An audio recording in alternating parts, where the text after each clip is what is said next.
इस वीडियो में मैं आप सभी के लिए लेकर आई हूँ क्षेत्रमिति का एक महत्वपूर्ण प्रश्न। बोला गया है एक तांबे के तार को एक वर्ग के आकार में मोड़ा जाता है और यह 30.25 सेंटीमीटर स्क्वायर का क्षेत्र परिबद्ध कराता है। यदि तार को मोड़कर एक वृत्त बनाया जाता है, वृत्त का क्षेत्रफल ज्ञात करनी है। यहाँ से जैसे कि यहाँ पर एक तार है, अब इस तार से क्या बनाया जा रहा है, एक वर्ग बनाया जा रहा है और इसी तार से क्या बनाया जा रहा है, वृत्त बनाया जा रहा है। तो कहने का मतलब है जो यहाँ पर तार की लेंथ है,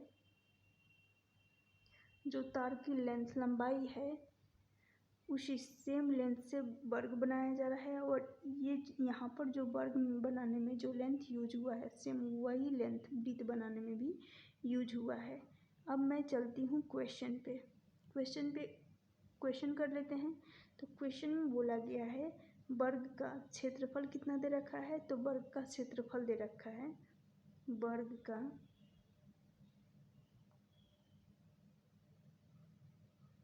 क्षेत्रफल। तो वर्ग का क्षेत्रफल क्या होता है, भुजा स्क्वायर, यानी ए स्क्वायर का मान कितना 30.25 सेंटीमीटर है। तो ए का मान कितना आ जाएगा, ए का मान अंडर रूट 30.25 कर लेंगे। और आप सभी को पता होगा रूट 30.25 का मान कितना होगा, 5।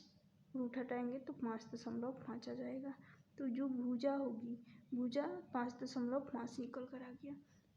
अब जैसे कि बताया गया है कि जो लेंथ यहाँ पर यूज हुआ है, सेम उसी प्रकार से वही लेंथ से एक वृत्त बनाया गया है। तो इस केस में क्या होगा, इनके जो परिमाप होंगे इक्वल हो जाएंगे।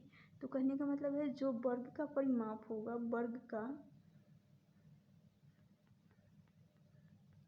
परिमाप किसके बराबर होगा, वृत्त के परिमाप के बराबर हो जाएगा, वृत्त के परिमाप के बराबर हो जाएगा। क्लियर। और वर्ग का परिमाप क्या होता है, वर्ग का परिमाप होता है 4 गुना भुजा, क्योंकि वर्ग 4 भुजाओं से मिलकर बनी हुई एक आकृति होती है। वही वृत्त यहाँ पर हो जाएगा 2πr।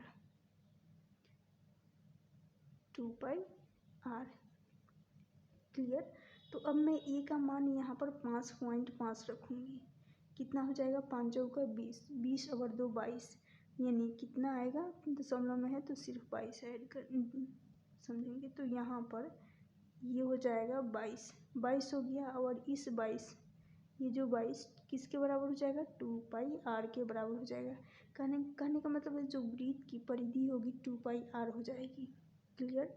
और वृत्त का क्षेत्रफल क्या होगा, तो वृत्त का क्षेत्रफल यहाँ से हमें निकालना है। क्या निकालना है, वृत्त का क्षेत्रफल, ये हमें फाइंड आउट करनी है। और वृत्त की परिधि हमें पता चल गई है कितनी है, वृत्त की परिधि की बात करती हूँ तो परिधि यहाँ से निकल कर आई है जो कि 2πr का मान 22 आ गया है।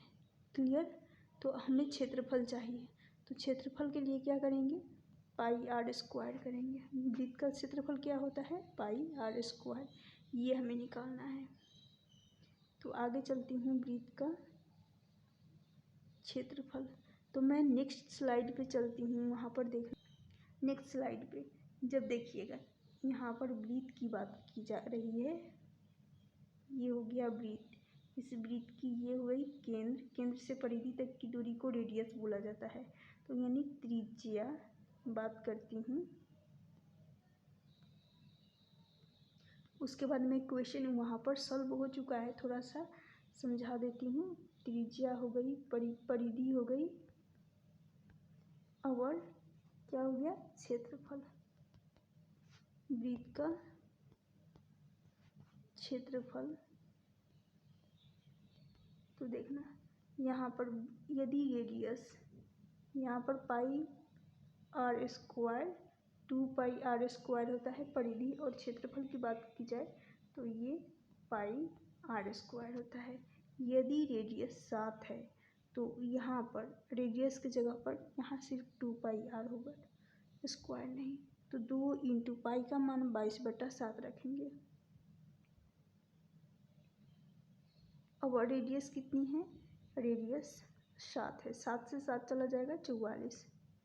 तो जब रेडियस 7 होता है तो परिधि 44। अब चलिए क्षेत्रफल भी निकाल कर दिखा देती हूँ। तो पाई का मान 22/7 रखना होता है, गुना रेडियस कितनी है, रेडियस 7 है, तो 7 × 7 2 बार, यहाँ पर रेडियस है 2 बार मल्टीप्लाई कटेगा, यहाँ पर एक बार, तो 22 × 7 154 हो जाएगा।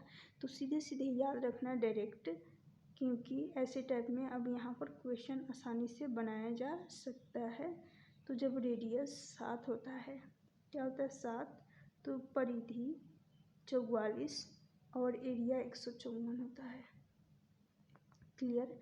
अब इस 7 का डबल भी बेस इसको मानते हुए, यानी 7 44 154 को क्या मानेंगे, बेस मानते हुए इसमें इसका डबल कर देते हैं।